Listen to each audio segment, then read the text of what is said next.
მოგესალმებით, თქვენ უყურებთ რეგიონის დღის მთავარ ამბებს.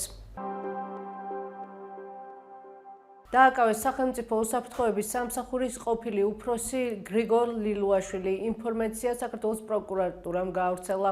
გავრცელებული ინფორმაციის მიხედვით ლილუაშვილს ბრალად ედება ქრთამის აღება პროკურატურის წარმოებაში არსებულ 4 სისხლის სამართლის საქმეზე.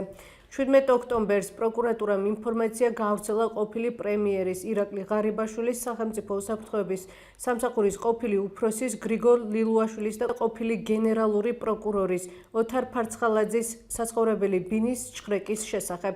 მოგვიანებით დააკავეს გრიგორ ლილუაშვილის გარემოცვის წევრები და მისი ნათესავები. ბორჯომის მუნიციპალიტეტის მერია გეგმავს წინა საახალწლოდ მოიწვიოს ჯგუფი ეგარი 15,000 ლარად. მუნიციპალიტეტმა ექსკლუზიური უფლებამოსილების ფარგლებში შესყიდვის დასადასტურებლად სახელმწიფო შესყიდვების სააგენტოს უკვე მიმართა.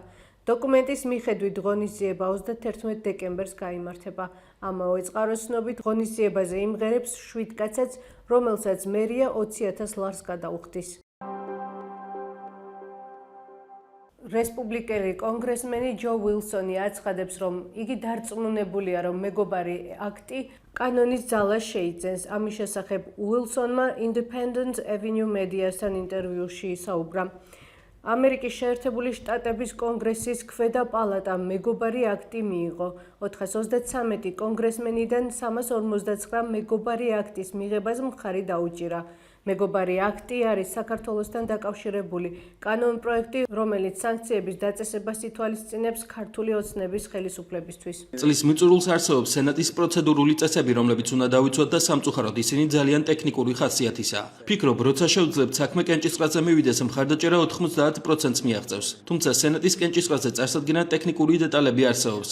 მაგრამ ბედნიერი ვარ, რომ ამ საკითხზე ვმუშაობ სენატის ისეთ წევრებთან, როგორიც დემოკრატი სენატორი ჯინ შაჰინია. მე როგორც რესპუბლიკელს საქართველოს მხარდასაჭერად მუშაობა მიწევს, როგორც რესპუბლიკელებთან, ასევე დემოკრატებთან.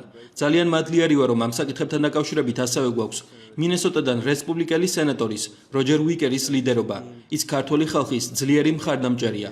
ეს პროცესი ორპარტიულია, ჩვენ დიდ პატივს ვცემთ და ვაფასებთ ქართულ ხალხს და გულწრფელად ვცდილობთ ყველანაირად შევუწყოთ ხელი საქართველოში სამართლიანი და თავისუფალი არჩევნების ჩატარებას. გჯერათ, რომ მეგობარი აქტი კანონი გახდება? Yes, I sure do, and I am confident. დიახ, რა თქმა უნდა, დარწმუნებული ვარ. კიდევ ერთი მაგალითი უნდა მოვიყვანო.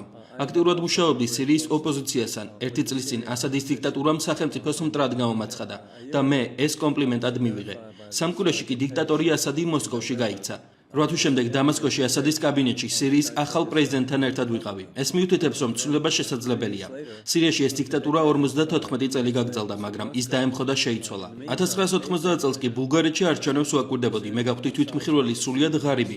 დაცემის პროცესში მყოფი ბულგარეთი როგორ იქცა თანამედროვე სახელმწიფოდ, რომელიც ახლა ნატოსა და ევროკავშირის წევრია. თავად ვარ ამ პროგრესის თვითმხილველი და მწამს. იგივე მოხდება ქართული ხალხისთვისაც. ჩემი ვაჟები ქართულ ჯარისკაცებთან ერთად მსახურობდნენ ერაყსა და ავღანეთში. ჩვენ ვიცით ქართული ხალხის სიმამაცის, კომპეტენციისა და შესაძლებლობების შესახებ.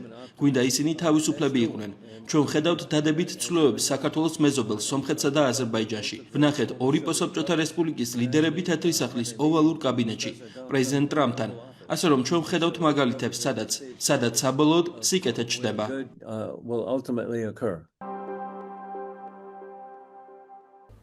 ეს იყო ჩვენს ხელთარსებული დღევანდელი ბოლო ინფორმაცია. მეტი და დეტალური ინფორმაციისთვის ეწვიეთ ჩვენ ვებ და Facebook გვერდს. გმადლობთ, რომ გვიყურებთ. ხვალამდე.